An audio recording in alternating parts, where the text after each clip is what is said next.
Assalamualaikum warahmatullahi wabarakatuh.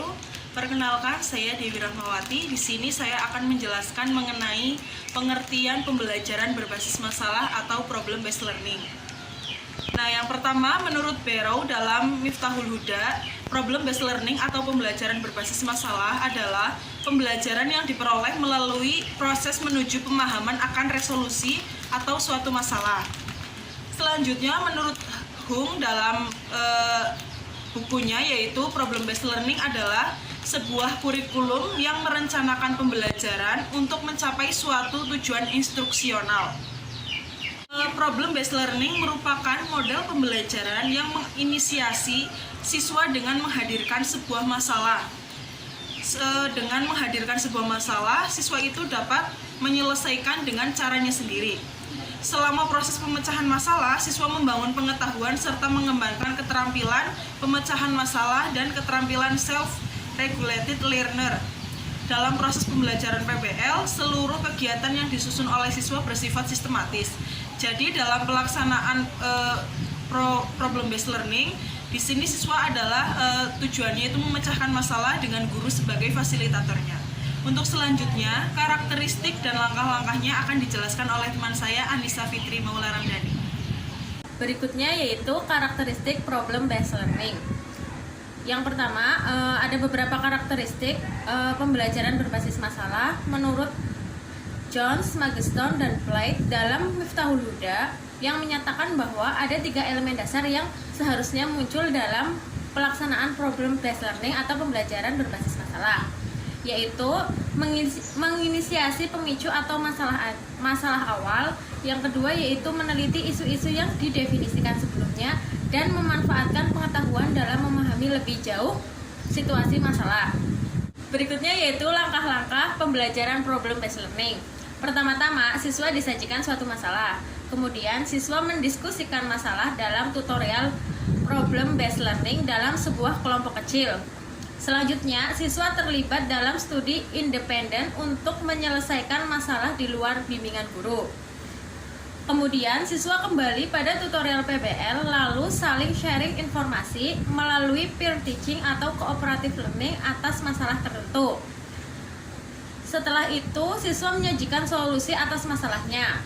Yang terakhir yaitu siswa mereview apa yang mereka pelajari selama proses pengerjaan selama ini. Ya, selanjutnya yaitu praktik penerapan pembelajaran berbasis masalah atau problem based learning yang akan dipraktikkan oleh rekan saya Ainun Alfi Latifah. Assalamualaikum warahmatullahi wabarakatuh. Selamat pagi anak-anak. Pagi. Bagaimana kabar kalian pada pagi hari ini? Sehat ya? Sudah makan semua? Sudah sarapan? Ada yang belum sarapan? Sudah sarapan semua ya? Sarapan itu sangat penting agar kalian tetap kuat dan semangat, terus sehat ya. Sebelum memulai pada pembelajaran pada pagi hari ini, marilah kita berdoa terlebih dahulu. Doa mulai. Bismillahirrahmanirrahim. Raditu billahi rabban wa bil islami dina wa bil muhammadin nabiyya wa rasulah. Rabbi zidni ilma warzuqni fahma. Amin. Ya, sebelum memulai pembelajaran, Ibu absen terlebih dahulu ya. Ihsan hadir. Anjar hadir. Koni hadir. April hadir. Una hadir. Ya, hadir semua ya. Hari ini kita akan belajar tentang air. Ada yang tahu apa itu air? Bentuk air kayak apa coba? Kalian pasti setiap hari minum air, ya enggak? Kalian minum air untuk apa?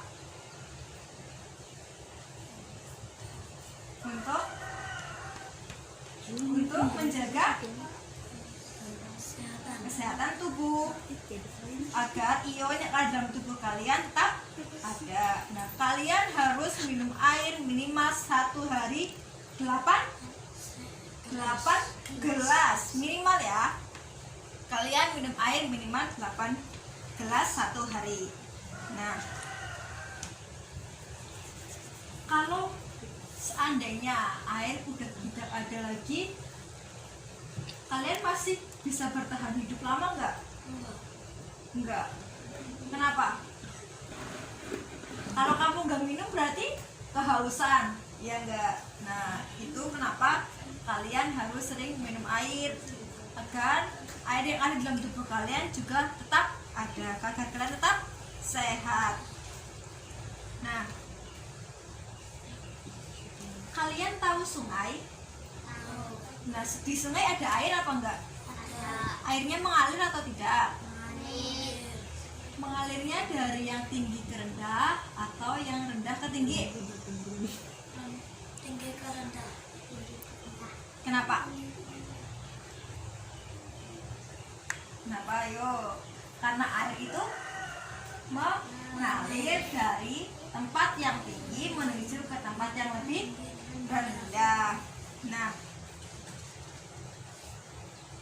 di sini ibu akan membacakan ya terkait dengan siklus air. Setiap hari kan pasti kita menggunakan air. Nah, air di bumi ini tidak akan pernah habis, karena selalu tersimpan di bawah tanah. Dan di tanah itu ada aliran air, sungai air bawah tanah itu ada. Jadi kenapa air tidak pernah habis? Karena itu. Nah, terjadi siklus. Siklus adalah perputaran air. Kenapa ada air hujan? Terus kenapa di situ ada mendung, terus turun hujan? Nah, itu terjadinya karena siklus air. Jadi pertama, air itu turun dari tempat yang tinggi menuju ke tempat yang rendah sampai di hulu, yaitu di laut, kemudian menguap ke atas. Terus kenapa menguap? Karena di situ ada cahaya matahari yang panas. Nah, terus karena ada panas matahari naik ke atas, kemudian di situ ditampung oleh awan. Jadi ketika air laut naik, nggak hanya di laut, bisa di danau. Kalau itu kena panas bisa menguap ke atas, naik, nanti ditampung di awan. Setelah itu awan kan bergerak ke dataran yang lebih tinggi. Nanti biasanya hujan itu turun di pegunungan atau di daerah yang lebih tinggi. Nah, setelah turun hujan kan turun air lagi, nanti kembali lagi seperti itu, turun ke bawah, naik lagi, panas sinar matahari, terbawa awan lagi, turun jadi hujan. Nah, kenapa air itu tidak pernah habis? Karena seperti itu. Jadi ketika sudah turun, nanti air kena panas menguap, naik ke atas, kena awan, terbawa, terus kemudian turun lagi menjadi hujan. Nah, nggak hanya di laut, bisa di sungai, bisa di danau, dan sebagainya. Nah, hari ini kita akan mencoba. Nah, kan tadi air kan bisa tidak hanya di danau, tapi di tempat ataupun ketika air dimasukkan ke satu botol, pasti air itu akan mengikuti bentuk botol tersebut, karena air mengisi semua ruang yang ada di botol. Nah, contohnya ini, bentuk airnya kan seperti botol ya. Nah, hari ini kita akan mencoba bagaimana kita melihat perubahan yang ada di air. Ketika air diberikan sebuah benda, apakah itu masih sama atau tidak? Nah, hari ini ibu bagi menjadi 2 kelompok. Ihsan sama Anjar menjadi 1 kelompok, April, Koni sama Una jadi 1 kelompok ya. Nah, ini ibu ada 12. Terus di sini ada batu, terus ini ada batu bata. Nah, nanti setiap kelompok mengisikan air satu gelas ini sebanyak 10 mili, 5 sampai 10 mili. Nanti kalian tuangkan ke dalam gelas dengan ukuran yang sama, baru kalian masukkan. Yang satu dimasukkan batu bata, kelompoknya Anjar sama Isan dimasukkan batu bata ya. Nanti kelompoknya Una sama Koni dan April dimasukkan batu kerikil. Nanti kita tunggu sampai sekitar 30 menit. Perubahan apa yang terjadi? Nanti kita analisa bersama-sama, oke? Dan ya, perwakilan kelompok maju satu. Yuk, April sama Anjar maju. Sini. Masukkan ke sini, April. Tuangkan airnya dulu. Nah, terus kelompoknya Anjar.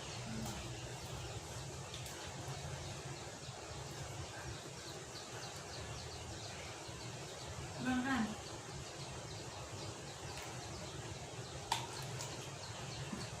Sudah. Terus kita masukkan. Ini kelompoknya Anjar masukkan apa tadi?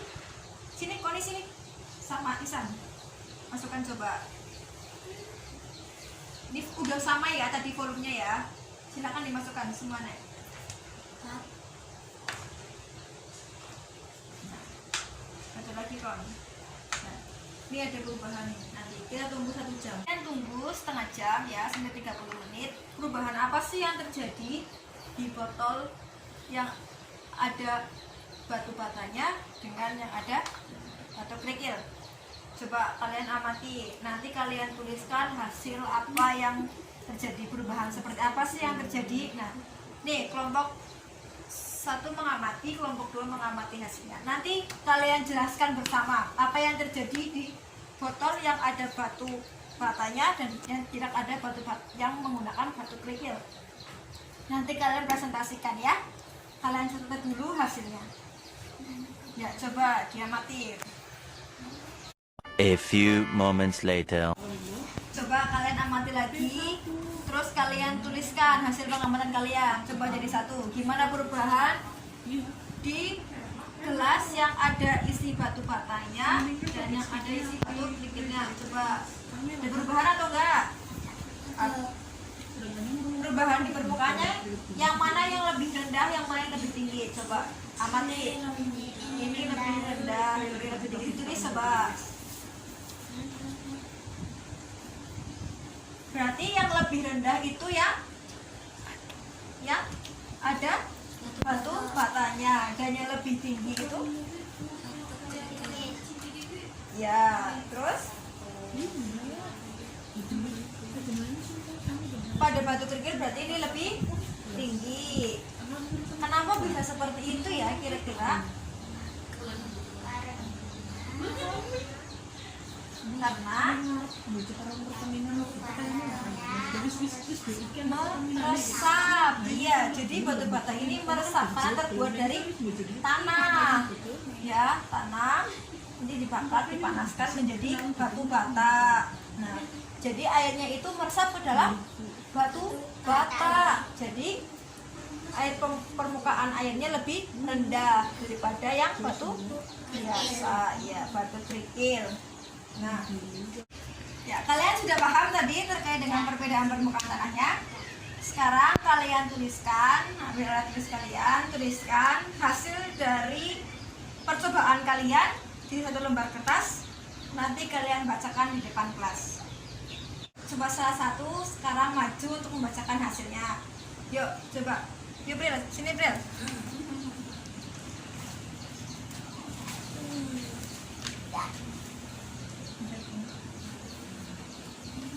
Yuk, coba bacakan hasilnya.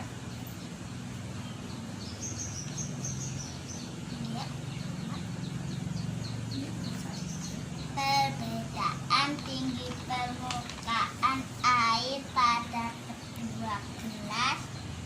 Berarti ada perbedaan ya? Ada. Terus selanjutnya Pada loyang berisi batu bata air berkurang. pada gelas yang berisi batu bata air berkurang. Berkurang tadi berkurang. Ya, terus yang ketiga, Pada gelas berisi batu kerikil, tinggi air tetap. tinggi air tadi tetap karena apa? Karena tidak meresap. Tidak meresap. Terus Dari percobaan tersebut, gelas berisi batu bata menunjukkan terbentuknya air tanah. Batu bata terbuat dari tanah liat yang dapat menyerap air. Sebaliknya, gelas berisi bongkahan batu menunjukkan terbentuknya air permukaan karena batu tidak dapat menyerap air. ya, berarti batu tidak dapat menyerap air dan batu bata itu terbuat dari tanah dan bisa menyerap air. Sudah paham semua ya, berarti hasil percobaannya. Tepuk tangan untuk April. Ya, bisa kembali April, silahkan.